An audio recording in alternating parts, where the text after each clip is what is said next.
అంటే ఇక్కడ చెప్తాను సార్. ఇటీవల ఒక టెంపుల్ కి సంబంధించినటువంటి ఇష్యూలో రఘురామకృష్ణరాజు మీద దాడి జరగకపోయినా నేరుగా ఆయనపై దాడి జరగకపోయినా ఆయనపై దాడి జరిగిందని చెప్పి క్రియేట్ చేసినప్పుడు దాని మీద పవన్ కళ్యాణ్ చాలా వేగంగా రియాక్ట్ అయ్యారు.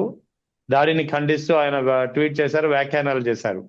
అంతకుముందు భీమవరంలో ఒక డిఎస్పీ పేకాట నేరుగా నిర్వహిస్తున్నారంటూ డిఎస్పీపై ఎస్పీకి ఫిర్యాదు చేశారు ఇదే పవన్ కళ్యాణ్.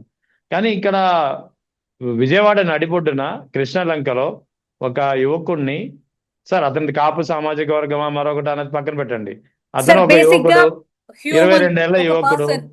ఆ ఎస్ సార్. అతన్ని లాకప్ డెత్ చేసి అతని బాడీని మాయం చేశారు అనేది అయితే నిజమే. సో దీనిపై అవును ఎందుకు పవన్ కళ్యాణ్ స్పందించలేకపోయారు? సార్. తన తనకి పదవీ దాహం ఎంతుందో దీన్ని బట్టి క్లియర్ గా అర్థమైపోతోంది. మీరు గమనించే ఉంటారు, చంద్రబాబు నాయుడు గారికి కష్టం వస్తే రోడ్ల మీదకి వచ్చి మాట్లాడతాడు, స్టేట్మెంట్లు ఇస్తాడు. అలాగే మరి చంద్రబాబు నాయుడు గారు ఎవరినైతే సపోర్ట్ చేయమంటే ఎదర్ ట్రిపుల్ ఆర్ అవ్వచ్చు, ఆర్ వంగలపూడి అనిత అవ్వచ్చు, ఉమ్, చంద్రబాబు నాయుడు గారి డైరెక్షన్ లో ఎవరికి సపోర్ట్ చేయమంటే వాళ్ళకి సపోర్ట్ చేస్తాడు. అది అన్యాయం అయినా కూడా న్యాయం అని చెప్పేటటువంటి ప్రయత్నంలో చాలా లాయర్ కూడా అంత బాగా వకాల్తా పుచ్చుకోదు సార్. అంత గొప్పగా వకాల్తా పుచ్చుకుంటారు ఆయన.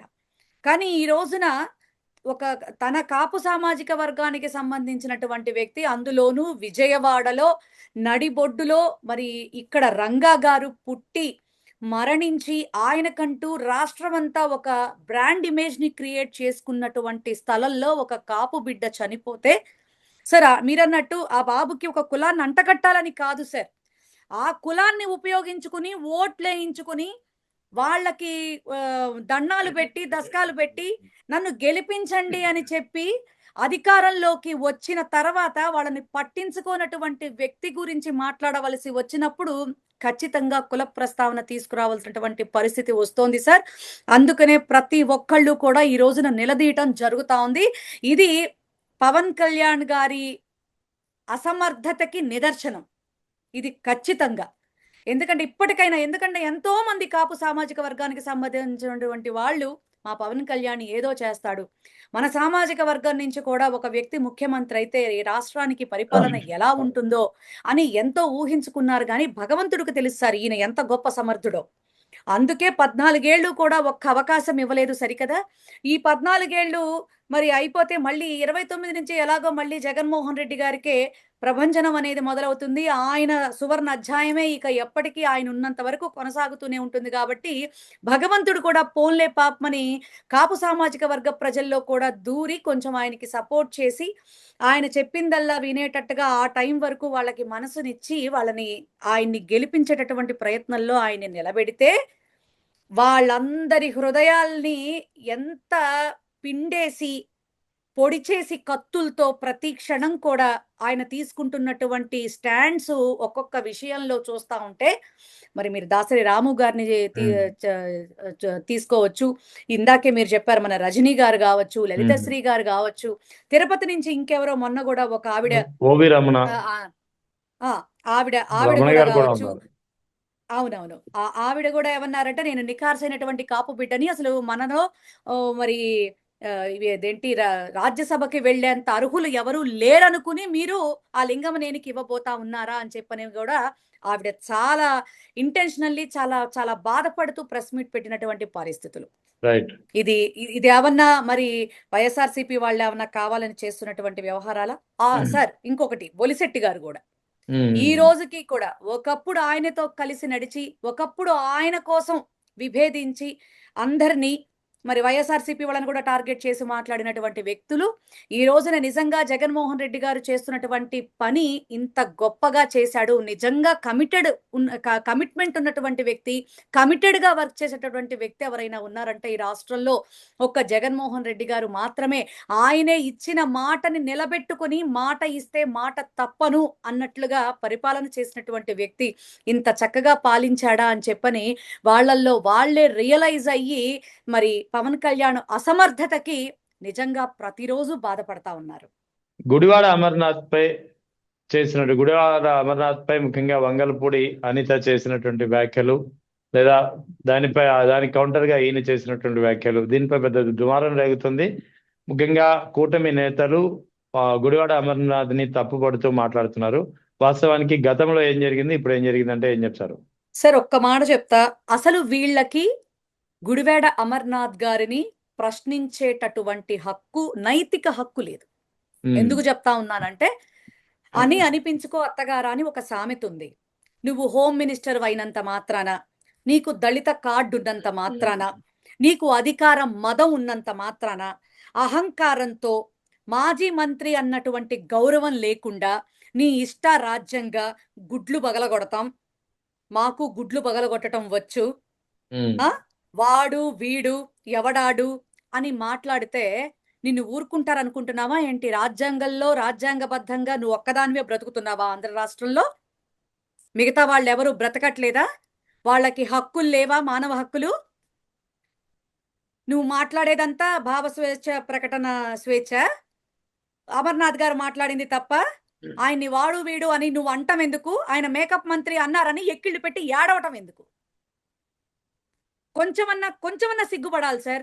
ఆడవాళ్ళం సార్. నేనైతే ఒక మాట చెప్తున్నా. ఆవిడొచ్చి పీతల సుజాత గారు అవ్వచ్చు, లేకపోతే ప్రశాంత్ రెడ్డి గారు కావచ్చు, జ్యోత్స్న కావచ్చు, వీళ్ళందరూ కూడా ఓ లబో దిబో అంటున్నారు. కానీ నేను వాళ్ళందరినీ I'm asking only one question for them sir. Um, మనం ఆడవాళ్ళం, ఖచ్చితంగా మనం డిగ్నిటీ మెయింటైన్ చేయాలా? ఖచ్చితంగా మనం బయటకు వచ్చేటప్పుడు సెల్ఫ్ రెస్పెక్ట్తో, అలాగే సెల్ఫ్ కాన్ఫిడెన్స్తో ఉండడం కోసం, మనల్ని ప్రొజెక్ట్ చేసుకోవటం కోసం, మన అపీరెన్స్ని చాలా పర్ఫెక్ట్గా చూపించుకునేటటువంటి విధానం అనేది ప్రతి ఒక్క స్త్రీ కూడా మెయింటైన్ చెయ్యాలి కూడా. ఉమ్, అది 100% ఒప్పుకుంటాం. ఓకే. కానీ ఒక ఆడ మనిషిగా మనం ఎదుటి వ్యక్తిని మనం మాట్లాడేటప్పుడు, అందులో మగవాళ్ళని మాట్లాడేటప్పుడు కాస్త నోరు అదుపు ఉండాలి కదా సార్. కాస్తన్న మర్యాద అనేది ఉండాలి కదా. ముందు వెనక చూసుకోకుండా నీ ఇష్టం వచ్చినట్టు మాట్లాడితే ఇలాంటి రిప్లైస్ ఆయన ఏమన్నారు సార్? అమ్మ మేకప్ మంత్రి గారు, గట్టిగా మీరు ఎండలోకి నడిస్తే మొహం మీద ఉన్న కేజీ మేకప్ రాలిపోతుంది. దాని మీద ఉన్న శ్రద్ధ మీకు మీ డిపార్ట్మెంట్ మీద లేదు. నేను నీలాగా సోలో నాయకుణ్ణి కాదు. నేనంటూ రోడ్డు మీదకొస్తే నా కార్యకర్తలు నా వెనకాల వందల వేల మంది నా కోసం వస్తారు అని చెప్పని అన్నారు సార్. నువ్వు చేసే పనులు మా మా మహిళలు కూడా చేయటానికి ధైర్యం చెయ్యలేరమ్మా అన్నారు. నిజమే. నీలాంటి నోటి దురద ఏ ఆడవాళ్ళకు కూడా ఉండకూడదు. నీకెందుకు? మళ్ళీ మీరు మా రోజమ్మకి నీతి సూక్తులు చెప్తారు. మీ మీ ఇదే దెందులూరు ఎమ్మెల్యే మా విడుదల రజనీ గారిని పట్టుకొని ఏం మేకప్ చేస్తోంది? వేసుకుని తిరుగుతున్నావా అని. మేకప్ వేసుకుని కూర్చుని తిరుగుతోందా అని అడిగాడు. అవును. అప్పుడేం చేశారు ఈ మహాతల్లులంతా? అప్పుడేం చేశారు సార్? అంటే వీళ్ళ దాకా వచ్చేటప్పటికి నొప్పే. ఇటు చూస్తే కాపు సామాజిక వర్గానికి సంబంధించినటువంటి ఒక బాబు లాకప్ డెత్ అయిపోయాడు. 10 రోజుల నుంచి ఒక బాలిక అదృశ్యమయ్యి అక్కడ ఉమ్, ఆచూకీ దొరకడం లేదు. ఎట్లాంటి ఇది లేదు. చింతమనేని ప్రభాకర్ చూస్తేనేమో తాగి తందనాలాడి రోడ్డు మీద దొర్లుతూ సొంత పార్టీ మనిషినే టార్గెట్ చేసి ఇల్లు పగలగొట్టేయడానికి చూశాడు. ఇవన్నీ లా అండ్ ఆర్డర్ ప్రాబ్లమ్స్ కాదా సార్? ఒక మాట చెప్పండి. ఈవిడ అడ్మినిస్ట్రేషన్ ని పర్ఫెక్ట్ గా చేస్తోంది? ఏమి సాధించేసిందని చెప్పని మరి ఈవిడ కంప్లీషన్ ఆఫ్ 2 years నా అడ్మినిస్ట్రేషన్ లో ఇట్స్ ఎ ప్రైడ్ మూమెంట్ అని ఓ గొప్పలు చెప్పుకుంటా ఉంది. అసలు ఈవిడ అంటాం ఎందుకు, అనిపించుకోవటం ఎందుకు? పైగా వీళ్ళందరూ దానికి తందానా అంటే తానే తందన భజన, దిక్కుమాలినతనం కాకపోతే పవన్ కళ్యాణ్ ఆవిడికి కూడా రోజాని గతంలో వ్యాఖ్యలు చేశారు. ఆయన కూడా డైమండ్ సార్ రాణి అంటూ. పవన్ కళ్యాణ్ గారు కూడా సార్ ఉమ్, అసలు ఆయనకి గుడివాడ అమర్నాథ్ గారిని సజెస్ట్ చేయటానికి ఏ మాత్రం నైతిక హక్కు లేనటువంటి వ్యక్తి. డైమండ్ రాణి అని నువ్వు కూడా నన్ను అంటావా అంటే? అంటే ఏంటి నీ ఉద్దేశంలో? ఈ ప్రపంచంలో నువ్వు ఒక్కడవే మనిషివా? రోజా గారు మనిషి కాదా? ఇతరత్రా ఎవరు మనుషులు కాదా? నువ్వు కూడానా అంటే ఏంటది?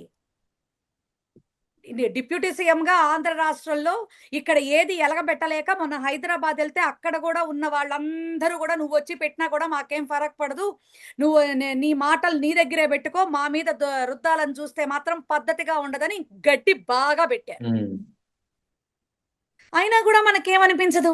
నేను చెప్తున్నా కదా సార్, చంద్రబాబు నాయుడు గారికి కష్టం వస్తే చంద్రబాబు నాయుడు గారి కోసం మాట్లాడతారు. రోడ్డు మీదకొస్తారు. అడ్డంగా పడుకుంటారు గూడా. మీకు తెలియని విషయం. ఉమ్, అదే తన సామాజిక వర్గం, తనకి సింహాసనం ఇచ్చినటువంటి సామాజిక వర్గంలో ఏదో ఎవరికైనా కష్టం వచ్చిందంటే మాత్రం ఏం మాట్లాడడు. మాట్లాడితే తన పోస్టు, తన అన్న పోస్టు ఊడిపోతుందని భయం. ఉమ్, అది. ఆ 21 మందిలో కూడా టీడీపీకి సంబంధించినటువంటి వాళ్ళు ఎంతమందున్నారు? బీజేపీకి సంబంధించిన వాళ్ళు ఎంతమందున్నారు అందులో? పేరుకి 21 స్ట్రైక్ రేట్ అయినా ఒక మాట చెప్పండి. తనకంటూ ఎంతమందున్నారు అందులో అవును. చెప్పుకోటానికి? సార్, కేవలం ఎంత స్వార్థపు మనిషి అంటే పవన్ కళ్యాణ్ గారు, ఇంతకు మించిన దుర్మార్గం గూడా ఇంకోటి లేదు సార్. నిజంగా మేకప్ గురించి మాట్లాడగలిగాడు అంటే, మే మరి రాష్ట్రంలో జరుగుతున్న అరాచకాల గురించి మాట్లాడలేకపోతున్నాడు అంటే, ఉమ్, ఇటు ఈ మహాతల్లులనేమనుకోవాలి, వంగలపూడి అనితకి సపోర్ట్ చేస్తున్నటువంటి శ్రీమూర్తులనేమనుకోవాలి, ఈ పవన్ కళ్యాణ్‌నేమనుకోవాలి? నిజంగా చాలా దారుణం సార్. ఒక్కటైతే చెప్తాను సార్. ఆవిడ మాట్లాడింది తప్పు కాదు అని ఆవిడ గనక చెప్తే, మా అమర్‌నాథ్ గారు మాట్లాడింది కూడా తప్పు కాదు. రైట్. ఇంతే సార్. Equal justice. ఆవిడ మాట్లాడింది తప్పు అని ఆవిడ కమిట్ అయ్యి, నేను మాజీ మంత్రి వర్యుడిని నేను పొరపాటున అన్నాను. అందువల్లే అతను మాట్లాడాడు. తను కూడా నేను క్షమాపణ చెప్తున్నా. తను కూడా చెప్పమనండి అంటే, okay right. We are ready for that.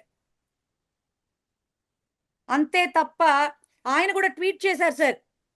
ఏ నోటి దురదతో నన్ను మాజీ మంత్రి అన్న గౌరవం లేకుండా మాట్లాడారో ఆ మనిషిని తప్ప నేను మహిళా లోకాన్ని నేను అనలేదు. ఉమ్, దయచేసి ఏ మహిళలు కూడా ఆవిడతో పోల్చుకోవద్దు. ఆవిడతో సరిసమానంగా ఫీల్ అవ్వద్దు అని చెప్పని ఆయన ట్వీట్ చేయటం కూడా జరిగింది. ఉమ్, ఇది వాస్తవమే కదా! అవును. అన్నది నువ్వు రెస్పాండ్ అయింది పాపం ఆయన. కదా!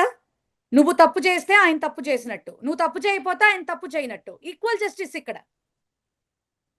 ఎందుకని ఓకే రాష్ట్రంలో జరుగుతున్న సమస్యల మీద కాకుండా నీ మేకప్ గురించి మిగతా ఆడవాళ్ళని కూడా పాపం యువతలకి లాగి okay makeup makeup makeup makeup ఏం మేకప్ నాకు అర్థం కాదు. నిజంగా చెప్తా ఉన్నాం సార్. మా రోజమ్మ కూడా అంత మేకప్ చేసుకోరు. బేసికల్ గా సినీ ఆర్టిస్ట్ అయినా కూడా వండర్ఫుల్ ఉమ్, హీరోయిన్ అయినా ఈవిడ మేకప్ చూస్తే అసలు భయం వేస్తుంది అసలు. ఓహో ఇంతలావు పూసుకోవాలా మేకప్ బయటకు వచ్చేటప్పుడు అని. సార్ ఒక్కటి సార్, ఆడ మనిషి అన్న తర్వాత నలుగురిలోకొచ్చినప్పుడు 2 చేతులెత్తి నమస్కరించుకునే విధంగా ఉండాలి. అంతేకాని మనకి నోరుంది గదా! నాకు అధికారం ఉంది గదా! నా వెనకాల ముఖ్యమంత్రి ఉన్నాడు గదా! అని నోటి దురద వేషాలు వేస్తే సార్, ఇట్లాంటి బలహీనమైనటువంటి క్షణాలు కూడా సమాజంలో ఫేస్ చేయాల్సినటువంటి పరిస్థితి ఖచ్చితంగా వస్తుంది సార్.